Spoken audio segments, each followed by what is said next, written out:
hello friends बरायबाय नोंथांमोनखौ बड' जब info YouTube चेनेलाव आसा खालामो गासैबो मोजां दङ दा गोबावथार जाबायमोन E-Shram कार्डनि आपडेट होयिया मानोना गोबांनो E-Shram कार्ड खालामबाय बेसेबां रां मोनखो गोबां कमेन्ट्स आरो मोनाखै खायसे मोनदों आरो सोर बायदियाव मोनदों डिटेल्सखौ लाना फैदों लाइफ इन्सुरेन्स बेनिफ्राय पेन्सन स्किम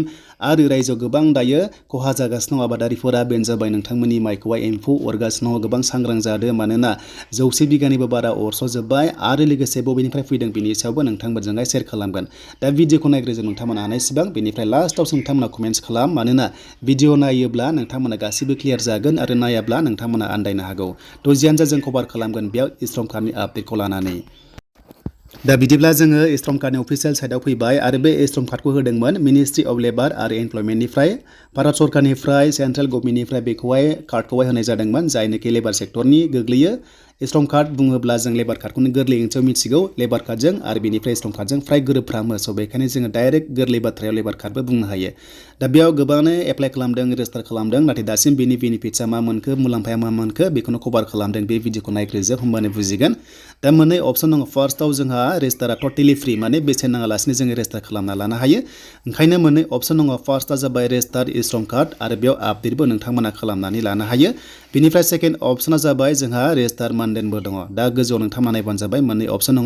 मोनसेया जाबाय पेन्सननि थाखाय मानधन होननाय दानफायाव 3,000 स' बेनि सायावनो गोबां गोनो गोथो जायो बेखौनो आं नोंथांमोनजों क्लियार खालामनाय भिडिअ खालामदों आरो बे भिडिअ खालामनाया सिगांबो खालामखादोंमोन नाथाय गोबाव जाबाय खालामैया दा भिडिअ नायग्रोजोब गोबां गोनो गोथो जायो राङा दासिमबो हाबाखै होनना गोबां कमेन्ट्स फैखागोन दा बाथ्राया जाबाय 3,000 मोननो नोंथांमोना मानिफ्राय मोनगोन आरो सोर बायदिया मोनगोन दा E-Shram कार्डखौ भारत हादराव ओरैबायदि रेजिस्टार खालामदों गोबां रां मोनगोन साननानै लोगोसे गोबां उननि हाबाफारिखौ मोनगोन साननानै जेरैहाय 29 कौटि 17,59,832 जना दायो भारत सरकाराव हादरावहाय बेखौहाय रेजिस्टार खालामना लादों कार्डखौहाय इसु खालामना लाबाय थ' बिनि जाहोना माबा मोनसे नागिरनाय जेरै लुकिं फर जब माने खामानि नागिरनाय बेनिफ्राय ट्रेनिं नागिरनाय बेनिफ्राय एप्रेन्टिसशिप नागिरनाय माने खामानि मोनगोन एबा बिनि आसायावथ' बिथांमोना गोबां जोंनि हादरावहाय रेजिस्टार खालामना लाबाय आरो खायसे स्टेटआव एबा मोननैबो जाबाय स' बेनिफ्राय आसाम स्टेटआव माने दासिमबो मोनाखै बेनि सायाव कभार खालामगोन दा बाथ्रा जाबाय जायना E-Shram कार्ड दङ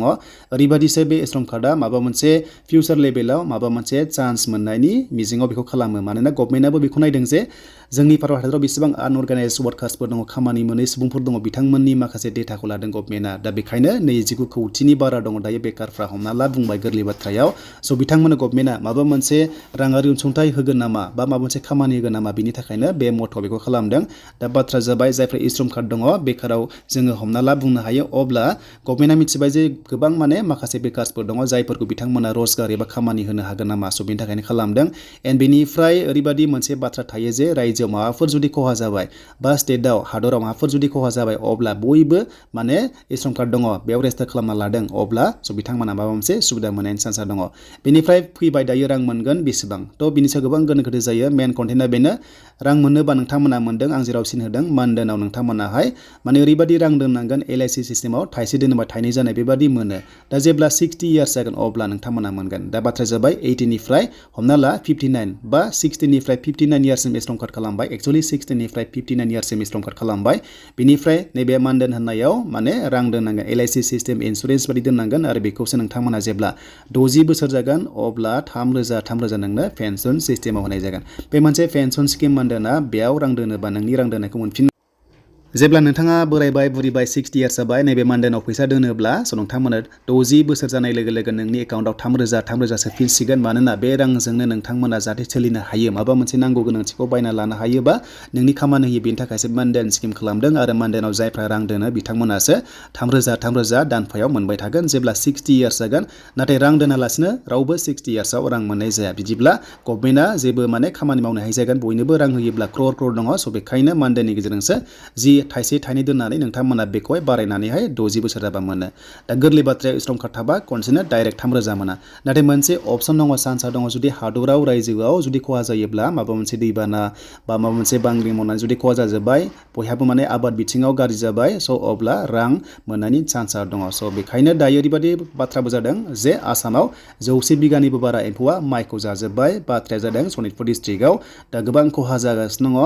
दा बे एम्फौआ फैनाय बादिब्ला अरुणाचल अरुणाचलनिफ्राय सिगां डिस्ट्रिक्टनिफ्राय फैदों होनना रिपर्टनिफ्राय मोनदों आरो बेयाव गोबां माने आसाम स्टेटआव आरो लोगोसे BTC आवबो जागासिनो दङ बेखायनो बयबो रेडि जादो आरो बेफोरबायदि माखासे खहा जायोब्ला जेब्ला गभर्नमेन्टआ रायजोआ स्टेटआ मिन्थियो अब्ला राङारि अनसुंथाइ होनायनि चान्स थायो अब्ला सेन्ट्रेल गभर्नमेन्टनिफ्राय जुदि फान्ड फैयोब्ला एग्रिकालचार सेक्टरनिफ्राय अब्ला नोंथांमोना बे जायफ्रा E-Shram कार्ड दङ DBT सिस्टेमाव एबा डाइरेक्ट बेनिफिट ट्रेन्सफार नोंथांमोना रां सोनायनि चान्सखौ मोननो हागौ मानोना बेयाव गासैबो नोंनि डेटा थाखाजोब्बाय नोंनि एकाउन्ट नाम्बार एड्रेसा गासैबो दंखाजोबो दा बेनोमोन E-Shram कार्डनि गुवारै सावरायनाय नोंथांमोना भिडिअखौ क्लियार जाबाय होनना सानना लादों आसा खालामो बुजिदोंबा कमेन्ट्स खालामदो लाइक खालामदो आरो जायफ्रा चेनेलाव गोदान बड' जब इनफो साबस्क्राइब खालाम बेफोरबादिनो लेटेस्ट आपडेट्स नोंथांमोनाहाय मोननो हागोन आरो E-Shram कार्डनि रेजिस्टार आरो आपडेट भिडिअ नांगौबा कमेन्ट सेक्सनाव लिरबानो जाबाय बेनि सायावबो नोंथांमोनाहाय भिडिअ लाबो